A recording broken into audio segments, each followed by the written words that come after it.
সাত প্রকার মানুষ আল্লাহর আরশের নিচে ছায়া পাবে, যেই দিন আল্লাহর আরশের ছায়া ব্যতি রেখে অন্য কোনো ছায়া থাকবে না। তার ভেতরে এক নম্বর হলো ইমামুন আদিলুন, ন্যায়পরায়ণ বাদশাহ, ন্যায়পরায়ণ বিচারক, যিনি ইনসাফ প্রতিষ্ঠার সাথে ইনসাফের সাথে একটা ফয়সালা করে দিতে পারে। বলে এই গুণ যদি কারো ভিতরে থাকে, কাল কিয়ামতের ময়দানে ওই ব্যক্তিকে আল্লাহর আরশের নিচে ছায়া দেওয়া হবে। সম্মানিত হাজিরিন, আল্লাহর পয়গম্বর বললেন তোমার একার কথায় হবে না, তোমার স্বামীকে নিয়ে আসো। মনে আছে নি আপনাদের?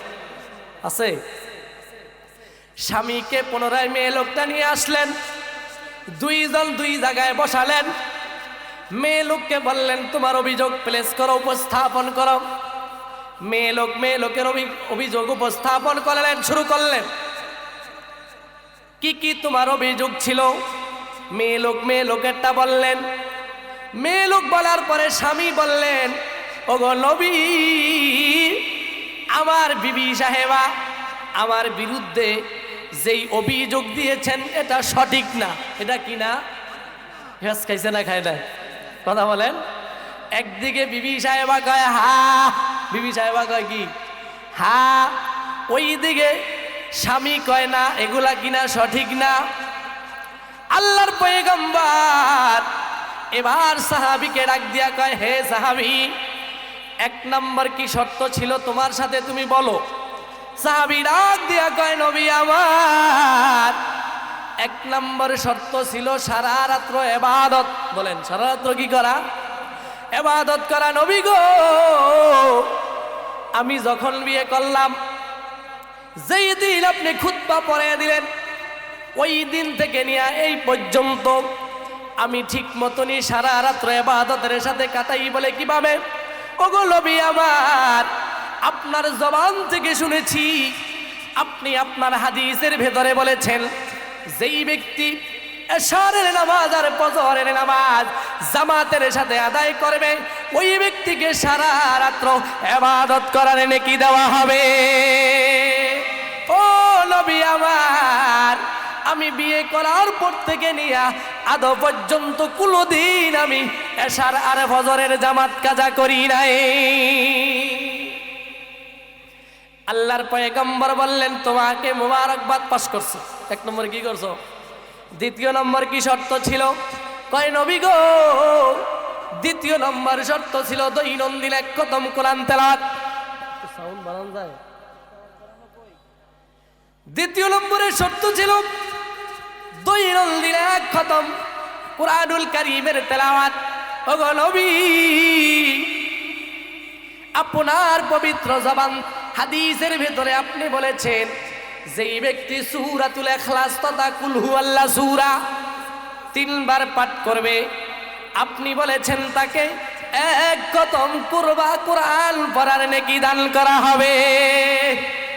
ওগো নবী, বিয়ে করার পর থেকে নিয়ে নিয়মিত তো আমি তেলাওয়াত করি, কোরআন শরীফ পড়ি, এরপরে আমি এই আমলটা কইরা যাই।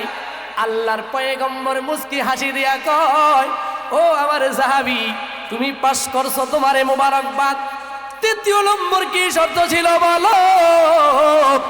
সাহাবী ডাক দিয়া কয় নবী আমার, তৃতীয় নম্বর শর্ত ছিল সারা বছর রোজা রাখা।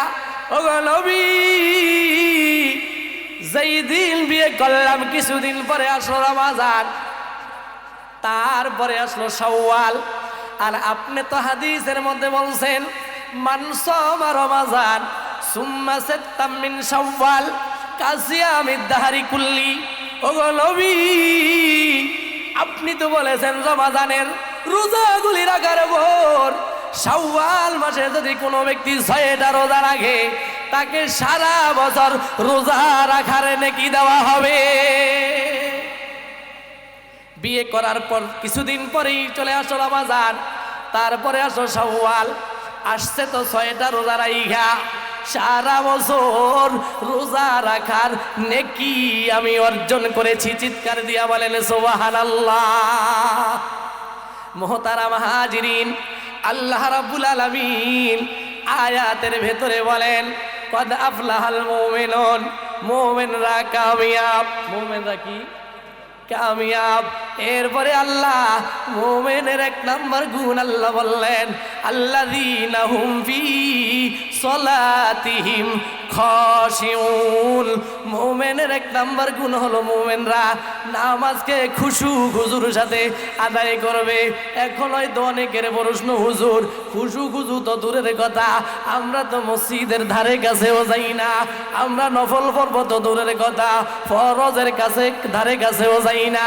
এমন মুসলমান ইমানদার আমাদের দেশে আছে না নাই? কথা কন আসেনি? বহুত লোক আছে এশারের নামাজ পড়ে না। কথা বলেন। ফজর বললে জহুর পড়ে না, জহুর বললে আসর পড়ে না। আছে না? কথা বলেন। আমি আপনাদেরকে সর্বশেষ একটা হাদিস শরীফ শুনে আই, আমার আলোচনার সমাপ্তি ঘটাবো ইনশাআল্লাহ। আল্লাহর পয়গম্বর ফজরের নামাজ পড়া সাহাবায়ে কেরামদেরকে নিয়ে বসলেন। আল্লাহর পয়গম্বর কয়টা আইবে? আচ্ছা আসো।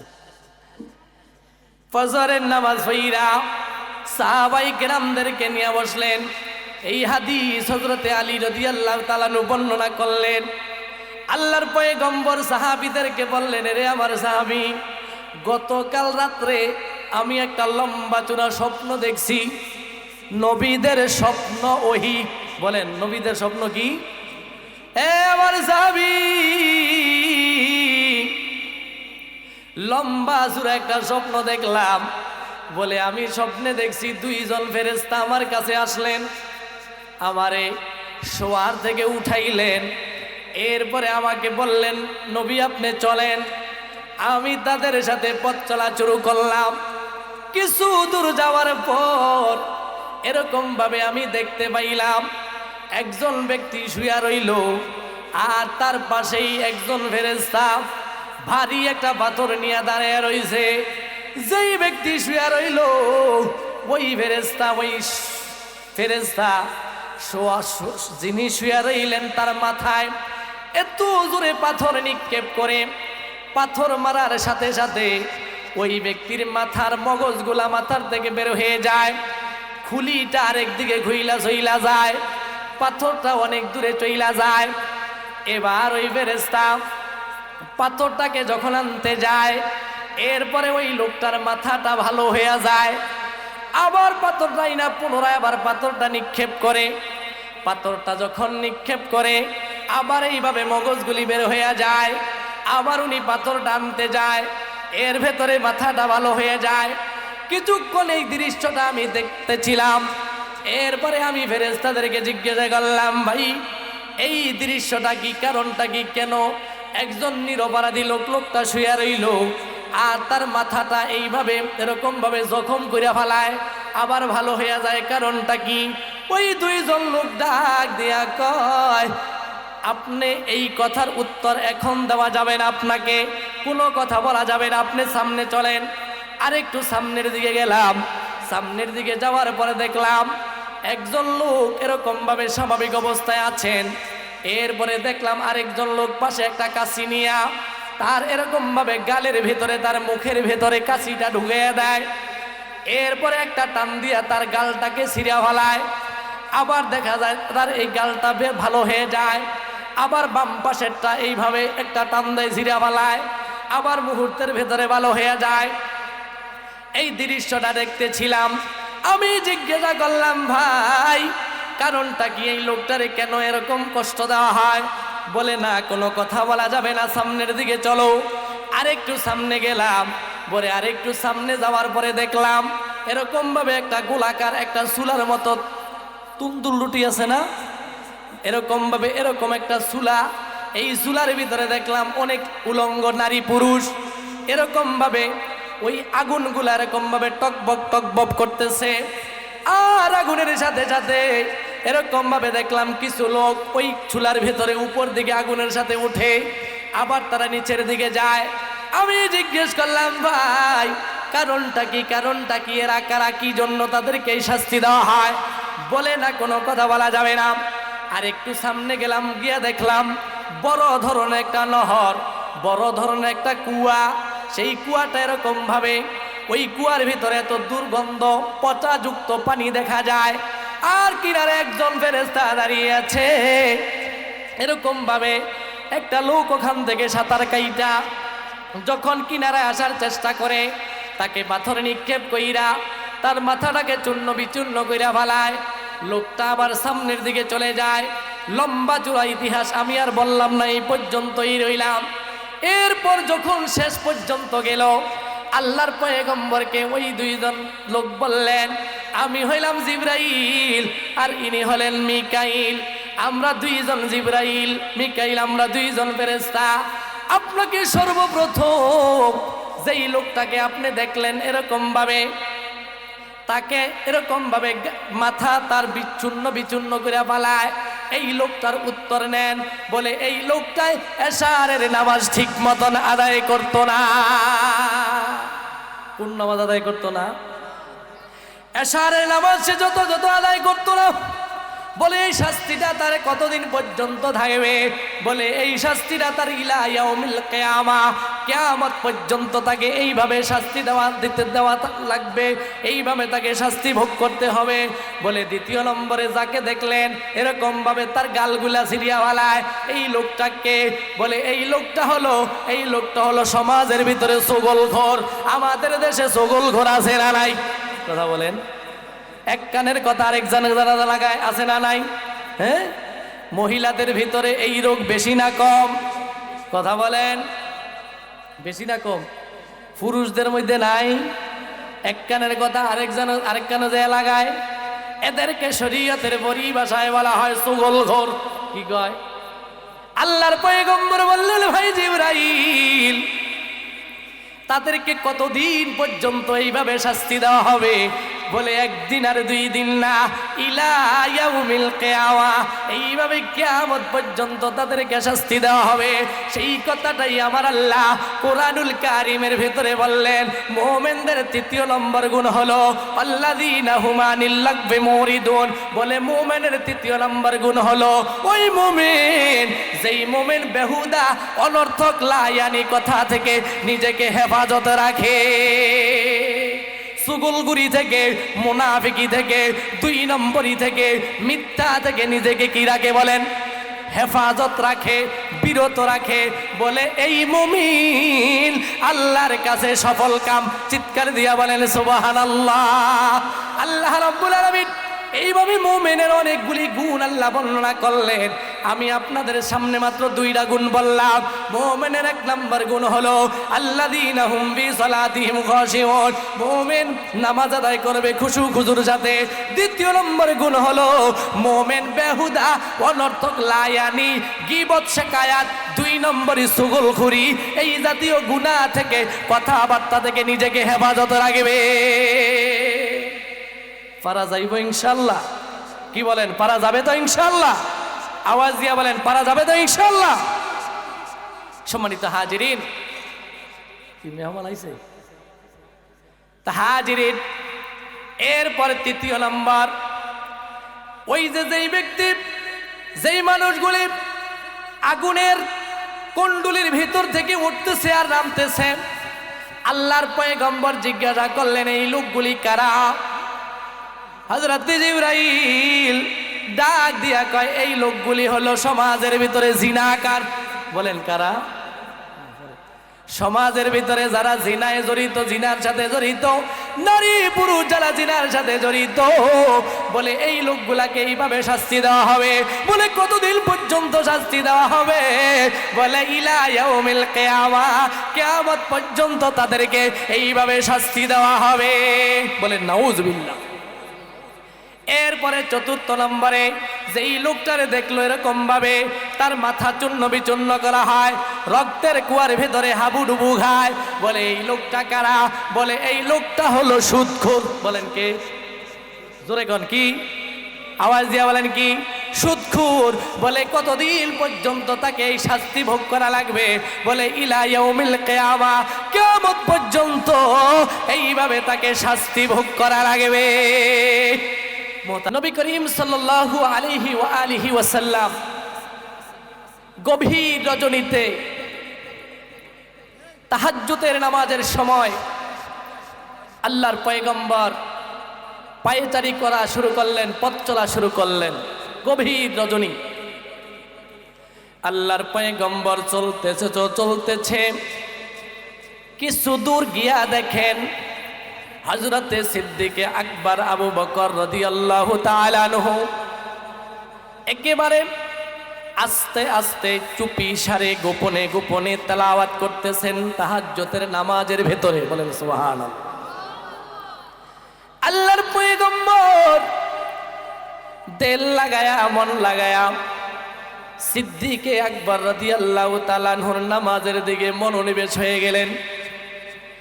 আল্লাহর পয়গম্বর অনুধাবন করতে পারলেন সিদ্দিকে আকবর আবু বকর তেলাওয়াত করে, কিন্তু তার তেলাওয়াতের আওয়াজটা বিকট হয় না, শুধু তার নিজের কানেই শুনতে পায়।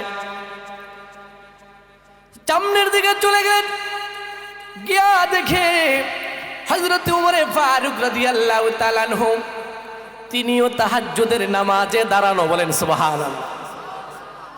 হযরত উমর ফারুক রাদিয়াল্লাহু তাআলা আনহু নামাজ তাহাজ্জুদের নামাজ আদায় করতেছেন, কিন্তু হযরত উমর ফারুক রাদিয়াল্লাহু তাআলা আনহুর তেলাওয়াতটা একেবারে জোরে জোরে উচ্চ আওয়াজে নামাজের ভেতরে তেলাওয়াত করতেছেন।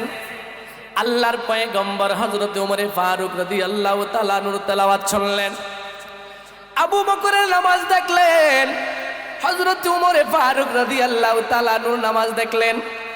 আল্লাহর পয়গম্বর মসজিদে নববীতে চলে গেলেন, ফজরের নামাজে নিজের ইমামতিতে নামাজ পড়লেন। নামাজ পড়ে আল্লাহর পয়গম্বর হযরতে আবু বকর আর হযরতে উমর রাদিয়াল্লাহু তাআলা আনহুকে বসালেন। এ আবু বকর, গতকালকের গভীর রজনীতে তুমি তাহাজ্জুদের নামাজ পড়তেছিলা। এরে আবু বকর, তুমি যখন তাহাজ্জুদের নামাজ পড়তেছিলা আর নামাজের ভিতরে যে তেলাওয়াতটা তুমি করেছো, ওই তেলাওয়াতটা দেখলাম তুমি তোমার কানে শুনতে পাও, গোপনে গোপনে চুপি সারে আস্তে আস্তে তুমি তেলাওয়াত করলা। কারণটা কি আমাকে কি একটু বলবানি? হযরত আবু বকর রাদিয়াল্লাহু তাআলা ডাক দিয়া কয়, নবী আমার, আমি তো তাহাজ্জুদের নামাজ তেলাওয়াত করছি, তাহাজ্জুদের নামাজের ভিতরে তেলাওয়াত করছি, তাহাজ্জুদের নামাজ পড়ছি, এটা দুনিয়ার কোনো মানুষকে দেখানোর জন্য না, আমি একজনকে দেখানোর জন্য তাহাজ্জুদের নামাজ পড়েছি। তিনি হলেন কে? ওগো পয়গম্বর, যাকে শোনানোর দরকার ছিল সে শুনলেই হয়ে যাবে, দুনিয়ার মানুষকে শোনানোর আমার প্রয়োজন মনে করি নাই। হযরত উমর রাদিয়াল্লাহু তাআলা নূরে জিজ্ঞাসা করলেন, উমর, তুমি কেন জোরে জোরে তেলাওয়াত করলা? কারণটা কি? হযরত উমর ফারুক রাদিয়াল্লাহু তাআলা ডাক দিয়া কয়, নবী আমার, আমি জোরে জোরে তেলাওয়াত করেছি, তার কারণটা হলো নবী গো, আমার তেলাওয়াত শুই না আশপাশের যতগুলি মানুষ আছে তারাও যেন আমার সাথে আমার মতন তারাও যেন নামাজি হয়ে যায়। চিৎকার দিয়া বলেন সুবহানাল্লাহ। তাহলে হাজির, আমরা জানতে পারলাম হযরত আবু বকর রাদিয়াল্লাহু তাআলা আনহু তেলাওয়াত করলেন, নামাজ পড়লেন আল্লাহকে রাজি খুশি করার জন্য। হযরত উমর ফারুক রাদিয়াল্লাহু তাআলা আনহুর নিয়তটাও ভালো ছিল, অর্থাৎ দুইজনের ভিন্ন পন্থা ছিল, বাকি নিয়ত ছিল একজনকে রাজি খুশি করার। তিনি হলেন কে? আমার এই ইতিহাস বলার পিছনে উদ্দেশ্য ছিল, আমরা এই যারা এই আয়োজনটা করেছি দুনিয়ার কোনো মানুষকে দেখানোর জন্য না, একজনকে রাজি খুশি করার জন্য। তিনি হলেন কে? আল্লাহ। সম্মানিত উপস্থিতি, আলহামদুলিল্লাহ বিদ্যুৎ চলে আসছে, শুকরিয়া। আমি আপনাদের সম্মুখে কুরআনুল কারীম থেকে 3টি আয়াতে কারিমা তেলাওয়াত করেছি। অনেক সময় নাই, যার কারণে বেশি লম্বা চূড়া আলোচনা রাখতে পারবো না। মেহমান ইতিমধ্যেই চলে আসবেন। যেহেতু আমি এই এলাকারই সন্তান, আমাকে আপনারা সবাই চিনেন, আমি এই আশপাশ অনেক প্রোগ্রাম করে থাকি। অনেক সময় একটা কথা আছে, আমাদের বাড়ির দরজার গরু বাড়ির ঘাস কথা বলেন। আমরা বাংলাদেশের প্রত্যন্ত অঞ্চলে অনেক দূরদূরান্তে আমরা গিয়া অনেক বড় বড় প্রোগ্রাম করি, কিন্তু দেখা গেল এলাকায় আমাদের ওই এটা নাও থাকতে পারে, এটা স্বাভাবিক। তারপর আলহামদুলিল্লাহ আমি অত্র অঞ্চলে অনেক প্রোগ্রাম করে থাকি। এটা আপনাদের মুরব্বীদের দোয়া, আমার আব্বা আম্মার দোয়া, পিতা মাতার দোয়া, কি বলেন ঠিক কিনা, আমার উস্তাদদের দোয়া। সেই দোয়ার বরকতে হয়তো আল্লাহ তাআলা এই দ্বীনের খেদমতের সাথে আল্লাহ তাআলা লেগে রেখেছেন। এই জন্য আমিও আপনাদের কাছে দোয়া চাই, আল্লাহ তাআলা যেন ইজ্জতের জিন্দেগি দান করেন, হিনে মউত পর্যন্ত যেন এই দ্বীনি কাজের সাথে যেন আল্লাহ লাগাইয়া রাখেন। আমি আপনাদের কাছে দোয়া চাই, আল্লাহ আমাকে এই কাজের জন্য কবুল করে নেন, সকলে বলেন আমিন। সম্মানিত উপস্থিতি, আমি যে আয়াতে কারিমা তেলাওয়াত করেছি, আল্লাহ সুবহানাহু ওয়া তাআলা বলেন ক্বাদ আফলাহাল মুমিনুন, মুমিনরা কামিয়াব, মুমিনরা সফল কাম। ইমানদার হওয়া এটা সাধারণ কোনো ব্যাপার না। মুসলমান তো আমরা হয়ে যাই, মুসলিম পরিবারে জন্মগ্রহণ করলেই মুসলমান, কিন্তু ঈমান এটা আলাদা অপশন। মুসলমানের আলামত এটা বহিরাগত, এগুলা দেখা যায় দৃশ্যমান, কিন্তু ঈমান এটা হলো গোপনের জিনিস, এটা কিন্তু সহজে দেখা যায় না। আল্লাহ সুবহানাহু ওয়া তাআলা এই জায়গায় এরকমভাবে মুমিনদের কিছু আলামত, কিছু সিফাত আল্লাহ তাআলা বর্ণনা করেছেন। অনেকগুলো আলামত সিফাত আল্লাহ তাআলা বর্ণনা করেছেন। আমি হয়তো সবগুলো আপনাদেরকে বলতে পারবো না, একটা বা সর্বোচ্চ দুইটার উপরে আমি আপনাদের সামনে আলোকপাত করবো, আলোচনা রাখবো। যদি আল্লাহ তাআলা তৌফিক দান করেন, এর মাঝেই আমাদের মেহমান চলে আসবেন। তা আল্লাহ তাআলা বলেন ক্বাদ আফলাহাল মুমিনুন, মুমিনরা কামিয়াব, মুমিনরা সফল কাম। মুমিনদেরকে আল্লাহ তাআলা বললেন তারা কামিয়াব, তারা সফল কাম। এই কথা বইলা আল্লাহ তাআলা এই জায়গায় মুমিনের কতগুলো গুণ আল্লাহ বর্ণনা করলেন। তার ভেতরে নাম্বার 1 হলো আল্লাযীনা হুম ফি সালাতিহিম খাশিউন। মুমিনের 1 নাম্বার গুণ হলো যিনি নামাজটাকে খুশু খুজুর সাথে আদায় করে। বলেন নামাজ কিসের সাথে আদায় করবে? আওয়াজ দিয়া কোন? খুশু খুজুর সাথে নামাজ আদায় করবে। খুশু একটা শব্দ, খুজু আরেকটা শব্দ। খুশু মানে হলো মিন খশিয়াতিল্লাহ। নামাজ পড়বেন দুনিয়ার কোনো মানুষকে দেখানোর জন্য না, একজনকে দেখানোর জন্য। তিনি হলেন কে? আল্লাহকে দেখানোর জন্য নামাজ পড়বেন, দুনিয়ার কোনো মানুষকে দেখানোর জন্য নামাজ পড়বে না। এমন ভাবে নামাজে দাঁড়াইব, এমন ভাবে নামাজ পড়ব, সে এরকম ভাবে তার দিলের ভিতরে এটা থাকবে। সে তেলাওয়াত করবে যে আমি যে নামাজের ভিতরে তেলাওয়াত করতেছি, আমার এই তেলাওয়াতটা দুনিয়ার কোনো মানুষকে শোনানোর জন্য না, আমার এই তেলাওয়াতটা আমি একজনকে শোনাই। তিনি হলেন কে? কারণ কোরআনুল কারীমের ভিতরে নামাজ পড়তে গেলে আমাদেরকে তেলাওয়াত করা লাগে। তেলাওয়াতে কোরআন কালামুল্লাহ, এটা দুনিয়ার কোনো মানুষের কথা না। কালামুল্লাহ এটা হলো আল্লাহ তাআলার কথা।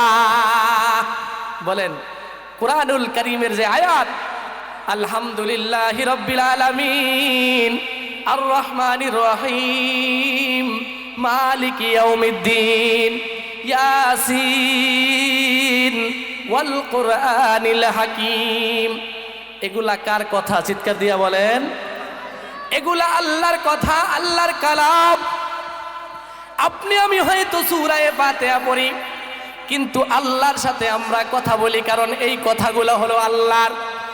আর কোনো ব্যক্তির ভেতরে যদি এই চিন্তা চেতনা থাকে যে আমি যেহেতু নামাজের ভিতরে তেলাওয়াত করতেছি, আল্লাহর সাথে কথা বলতেছি, তাহলে আল্লাহর সাথে কোনো ব্যক্তি যদি কথা কথা চলাকালীন সময়ে যদি অন্য চিন্তা চেতনা তার ভেতরে চলে আসে, তাহলে সেখানে অসম্পূর্ণতা দেখা দিবে না, দিবে না? কথা বলেন। এই জন্য আল্লাহ তাআলা মুমিনদের এক নাম্বার গুণ আল্লাহ বর্ণনা করলেন খুশু, অর্থাৎ নামাজ পড়বে, নামাজের ভিতরে থাকতে হবে আল্লাহর ভয়। বলেন কার ভয়? আল্লাহর ভয়। এমন ভাবে নামাজে দাঁড়াইব, এমন ভাবে নামাজে দাঁড়াইব যে আল্লাহ তাকে দেখতেছেন, আল্লাহকে উনি দেখতেছেন। হাদিসের ভিতরে আসছে আনতা আবুদাল্লাহ কাআন্নাকা তারা ফাইন লাম তাকুন তারা ফাইন্নাহু ইয়ারাক। এমন ভাবে নামাজে দাঁড়াইব যে আমি যে নামাজটা পড়তেছি, আমি যে তেলাওয়াতটা করতেছি, আমার নামাজ আমার তেলাওয়াত এটা আমি, আমার আল্লাহ এটা দেখতেছে। বলেন কে দেখতেছে? আওয়াজ দিয়া বলেন। আমি যে নামাজ পড়ি, আমি যে তেলাওয়াত করি, আমার নামাজ তেলাওয়াত, আমার রুকু সিজদা, এটা কি আল্লাহ দেখে না, দেখে না? কথা বলেন দেখে না, দেখে না? তাহলে নামাজ পড়তে গেলে এক নম্বরে লাগবে আল্লাহর ভয়। বলেন এক নম্বরে কি লাগবে? আল্লাহর ভয় নাম্বার 2। দ্বিতীয় নাম্বার হলো খুজু। খুজু মানে হলো বডি ল্যাঙ্গুয়েজ। অনেকে দেখবেন নামাজের ভিতরে সেগে দাঁড়ায়। কথা বলেন, কথা বলেন। ডাইনের দিকে তাকায়, বামের দিকে তাকায়, আবার উপর দিকে তাকায় থাকে। কথা বলেন থাকে কি না? সামনের দিয়া লোক আসা যাওয়া করলে সেদিকে তার মন যায়? হ্যাঁ না। দাঁড়ানো অবস্থায় একটা অপশন থাকবে, বসা অবস্থায় একটা অপশন থাকবে, রুকু এটা থাকবে সেজদার জায়গায়। কোন জায়গায়? কথা বলেন।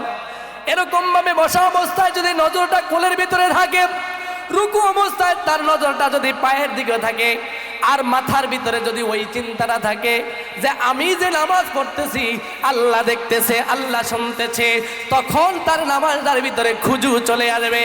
অর্থাৎ খুশু এবং খুজু ব্যতি রেখে নামাজ হবে, কিন্তু সেই নামাজটা এরকম ভাবে সিফাতওয়ালা নামাজ, গুণওয়ালা নামাজ, সেই গুণওয়ালা নামাজ হবে না। নামাজ হবে না এটা বলা যাবে না, কিন্তু যেই নামাজের দ্বারা আল্লাহর সন্তুষ্টি অর্জন হবে, যেই নামাজের দ্বারা আল্লাহর রেজামন্দি আসবে, যেই নামাজের দ্বারা রিজিকের ফয়সালা হবে। কি বলেন? নামাজ পড়লে রিজিকের ওয়াদা এটা কে দিয়েছে? জোরে কোন কে দিয়েছে? আমাদের আকাবেরদের মধ্যে, তাবিদের মধ্যে বড় একজন তাবি ছিলেন হযরতে হাসান বসরি রাহমাতুল্লাহ আলাইহি। কি নাম? হাসান মানে হলো সুন্দর। বলেন হাসান মানে কি? সুন্দর। বসরা মানে হলো গ্রাম। হাসান বসরি, হযরতে হাসান বসরি রাহমাতুল্লাহ আলাইহি যখন জন্মগ্রহণ করলেন, ভূমিষ্ঠ হওয়ার পরে হাসান বসরির মা তাকে কুলে কইরা হযরতে উমরে ফারুক রাদিয়াল্লাহু তাআলা আনহুর কাছে নিয়ে গেছে। কার কাছে? হযরতে উমরে ফারুক রাদিয়াল্লাহু তাআলা আনহুর কাছে নিয়ে গেছে তাহানিক করানোর জন্য। কি করার জন্য? তাহানিক বুঝেননি? তাহানিক বাচ্চা ভূমিষ্ঠ হইলে সর্বপ্রথম ডান কানে আজান আর বাম কানে দেওয়া লাগে একামত। কি বলেন? ডান কানে আজান, বাম কানে কি? একামত। এরপরে দ্বিতীয় অপশন হলো কোন দিনদার, মুত্তাকি, আল্লাহওয়ালা এরকম একজন ব্যক্তির দ্বারা ওই বাচ্চাকে তাহানি করাইতে হয় মধু দিয়া অথবা খেজুর চিবাইয়া। আল্লাহর হযরতে হাসান বসরি রাহমাতুল্লাহ আলাইহি মা তাকে কোলে কইরা নিয়ে গেলেন হযরতে ওমরে ফারুক রাদিয়াল্লাহু তাআলা আনহুর কাছে।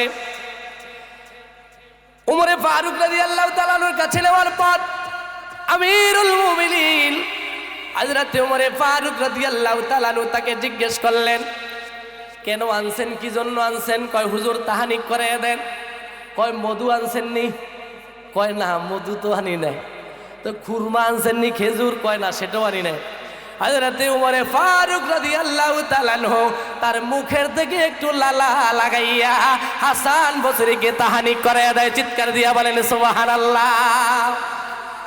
এমন বরকত দিয়েছে উনি দামি হয়ে গেছে। এবার হাসান বসরির মা ডাক দিয়া কয়, ওগো আমিরুল মুমিনিন, যেহেতু আপনি তালিকটা করে দিয়েছেন, আপনি নামটাও রাইখা দেন। এবার হযরত ওমর ফারুক রাদিয়াল্লাহু তাআলা আনহু ওয়াসাম্মুহু হাসানান, তার নামটা রাইখা দিলেন হাসান। চিৎকার দিয়ে বলেন সুবহানাল্লাহ।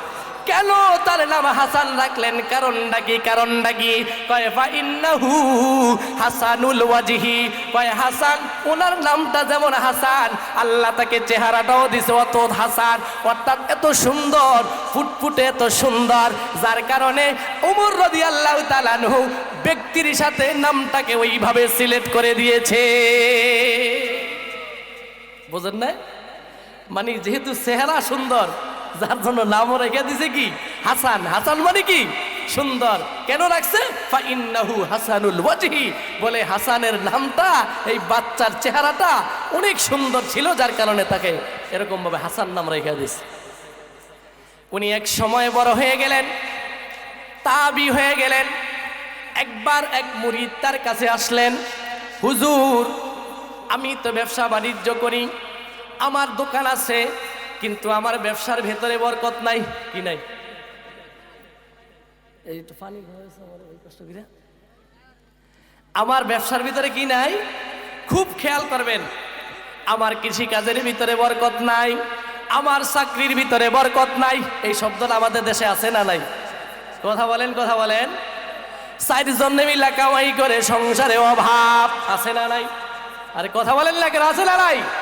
5 জনে মিল্লা কামাই করে সংসারে অভাব আছে না নাই? হ্যাঁ, 40-50 মন ধান হয়, তারপরও ভাত খাইতে অসুবিধা, এমন অভিযোগ আছে না নাই? কথা বলেন, আছে না নাই? কেন? কারণটা কি? এবার আসেন বাস্তব আলোচনায়। ওই মুরিদ শাগরেদ আইসা বলে, হুজুর, আমি ব্যবসা করি, আমার ব্যবসার ভেতরে বরকত হয় না, আমাকে কিছু নসিহত কইরা দেন, আমারে কিছু ওসিয়ত কইরা দেন। হাসান বসরি রাহমাতুল্লাহ আলাইহি তারে ডাক দিয়া কয়, শাগরিদ আমার, তুমি একটা কাজ করো, এখন থেকে তুমি দৈনিক 5 বার নামাজ ঠিক মতন আদায় করবা, নামাজগুলারে নষ্ট করবা না, নামাজগুলারে কাজা করবা না, 5 ওয়াক্ত নামাজ যথা সময় তুমি আদায় করবা। আর যদি টাকা পয়সা হইয়া যায়, ঠিক মতন যাকাত দিয়া দিবা, টাকা যদি বেশি হইয়া যায়, আর যদি এরকম হজ ফরজ হয়ে যায়, হজ করবা, দান সদকা করবা, এই আমলগুলা তুমি করতে থাকবা। ওই লোকটা চলে গেলেন ব্যবসায়ী কাজে, এই নসিহতটা গ্রহণ কইরা। এরকম ভাবে ওই লোকটার পাশে এক ব্যক্তির দোকান ছিল, সে ছিল ইয়াহুদির দোকান, উনি হলো মুসলমান, পাশে ছিল ইয়াহুদির দোকান।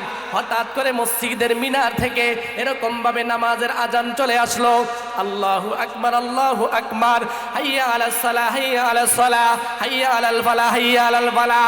এবার এই আজানের সাথে সাথেই এরকম ভাবে একজন কাস্টমার চলে আসলো।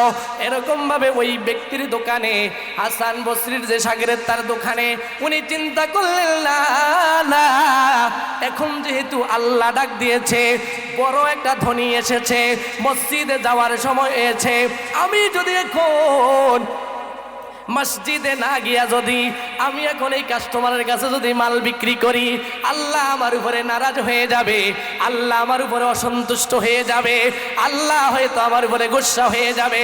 আস্তে করে দোকানের শাটারটা জাপটারে হালাই পালায়া এরকম ভাবে মসজিদে চলে গেলেন। এইদিকে ওই যে ইয়াহুদির বাচ্চা, ইয়াহুদির দোকানদার হাতে তালি দিতেছে আর বলতে আছে, এইভাবে যদি প্রতিদিন আজানের সাথে সাথে যদি কাস্টমার আসতো, তাহলে তো দোকানটা বন্ধ কইরা চলে যাইতো, আমার দোকানে বেচা কিনা ভালো হইতো। ইয়াহুদি খুশি। এইদিকে মুসলমানের সন্তান মসজিদে চলে গেছে, নামাজ আদায় করলেন, নামাজের পরে পুনরায় আবার দোকানে চলে আসলেন। দোকানে আসার পর এবার তার দোকানে কাস্টমারের ভিড় জমে গেছে, কাস্টমারের ভিড়, ব্যাপক কাস্টমার, মাল শুধু বেচতেছে আর বেচতেছে। একদিকে ইয়াহুদি শুধু তার দিকে তাকায়, একটু আগে ছিল খুশি, এখন সে বেজার। কথা বলেন, আমাকে দেশে হিংসুক আছে না নাই? একজনের ভালা একজনে দেখতে না, কথা কল আছে না নাই? আরে মেয়ে জোরে কল আছে না নাই? ইয়াহুদি তার চেহারা বিবর্ণ হয়ে গেছে, মুসলমানের সন্তান বেচা কিনা করতে আছে, রমরমা ব্যবসা, মাল বিক্রি করে সারে না। আল্লাহ রাব্বুল আলামিন হাসান বসরিকে ইলহাম করে দিলেন,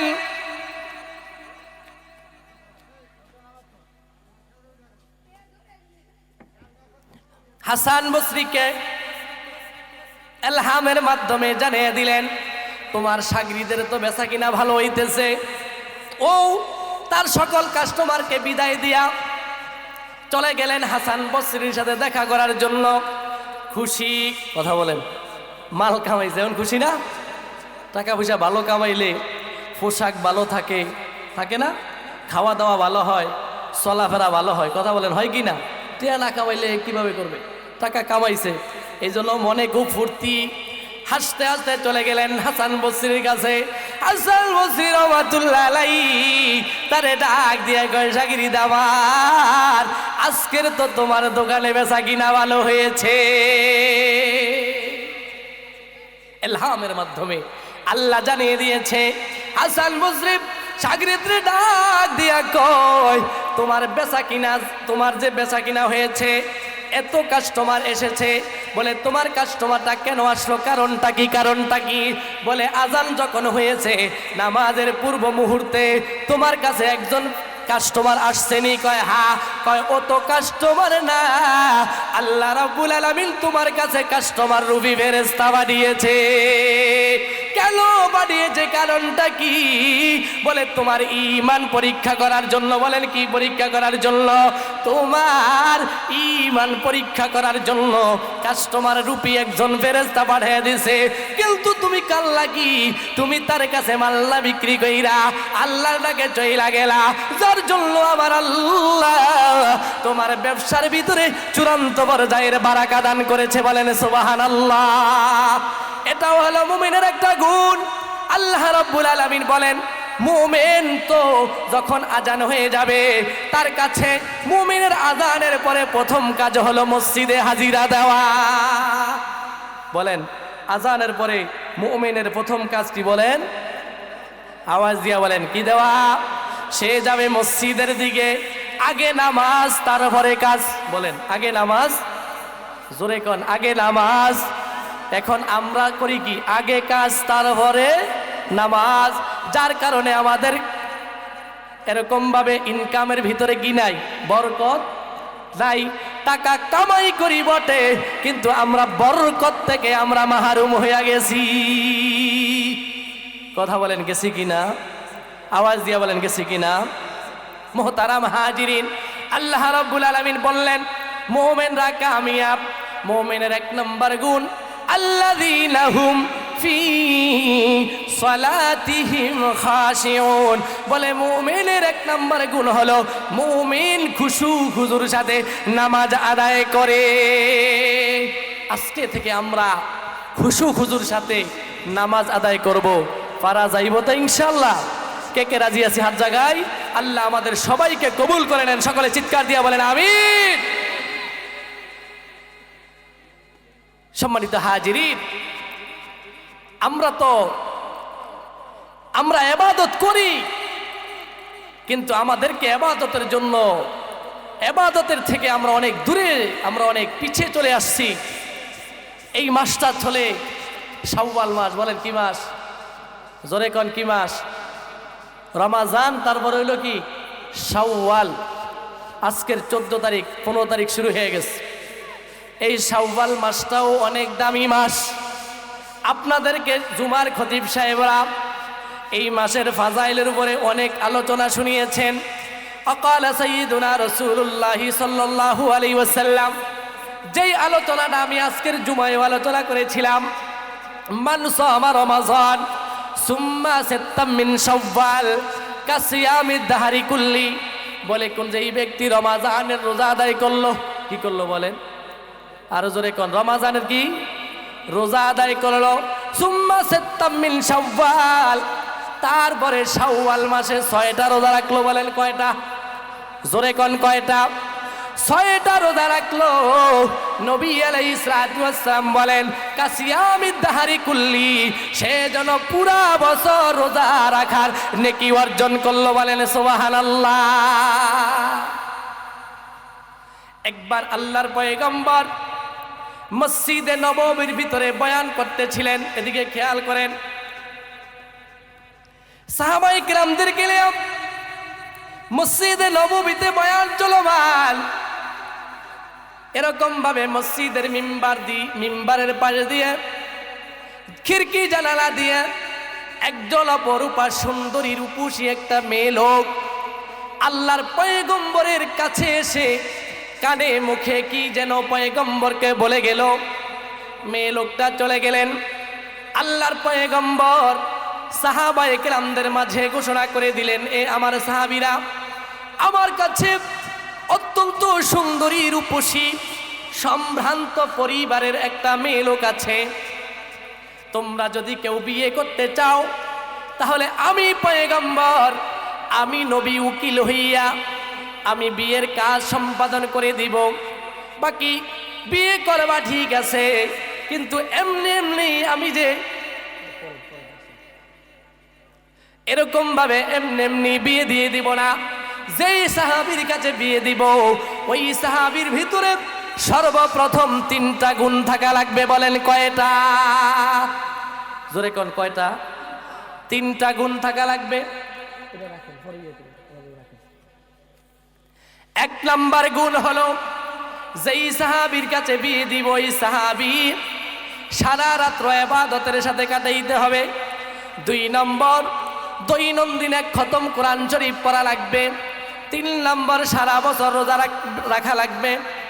আল্লাহর পয়গম্বর যখন এই ঘোষণাটা করে দিলেন, মজমার পিছন থেকে একজন সাহাবী ডাক দিয়া কয়, লাব্বাইক সাদাইক ইয়া রাসূলুল্লাহ, আমি রাজি আছি 3 শর্তে। এই 3টা শর্তেই আমি করতে রাজি আছি। আল্লাহর পয়গম্বর উপস্থিত খুতবা নির্ধারণ করে বিয়ে পড়াইয়া দিলেন। 2 জনকে এরকম ভাবে সংসার পরিচালনা করার জন্য তাদেরকে পাঠিয়ে দিলেন। 1.5 থেকে 2 বছর পর পুনরায় ওই মেয়ে লোকটা আবার নবীজির কাছে চলে আসলেন। ওগো নবী, আপনাকে আমি আপনার কাছে আসলাম, আপনারে উকিল বানাইলাম আমাকে বিয়ে দেওয়ার জন্য 3টা শর্তের সাথে। আপনি তো আমাকে যেই সাহাবীর কাছে বিয়ে দিলেন, আমার স্বামী তো 3টা শর্তের একটাও ঠিক মতন পালন করে, একটাও পালন করে না। আল্লাহর পয়গম্বর বললেন, তোমার একার কথায় হবে না, তোমার বিচার সালিশ করতে গেলে একতরফা কথা শুই না কোনোদিন বিচার করা যায়। 2 জায়গা থেকে কথা শুই না ডিসিশন নেওয়া লাগে। আমাদের দেশ হইলো সব উল্টা, একজনের তো শুনলেই ভাই জামা গরম। কথা বলেন, হয় কিনা? হয় কিনা? কেন আপনি 2 জনকে 2 জায়গায় বসাবেন ফেস টু ফেস, পিছনে কোনো কথা বলার দরকার নাই। 2 জনের অভিযোগ তাদের যা আছে শুই না উপস্থিত ক্ষেত্রে ইনসাফের সাথে যদি আপনি ফয়সালা করে দিতে পারেন। নবী আলাইহিস সালাতু ওয়াস সালাম বললেন, এই গুণ যদি কোনো ব্যক্তি অর্জন করতে পারে, কাল কিয়ামতের ময়দানে আল্লাহ তাআলার আরশের নিচে আল্লাহ তাকে ছায়া দান করবে, যেই দিন আল্লাহর আরশের ছায়া ছাড়া দ্বিতীয় কোনো ছায়া থাকবে। সাবাতুন ইউজিল্লুহুমুল্লাহু ফি জিল্লিহি ইয়াওমা লা জিল্লা ইল্লা জিল্লুহু, ইমামুন আদিলুন ওয়া শাবুন নাশআ ফি ইবাদাতিল্লাহ। কাল কিয়ামতের ময়দানে 7 প্রকার মানুষ আল্লাহর আরশের নিচে ছায়া পাবে। বলেন কয় প্রকার?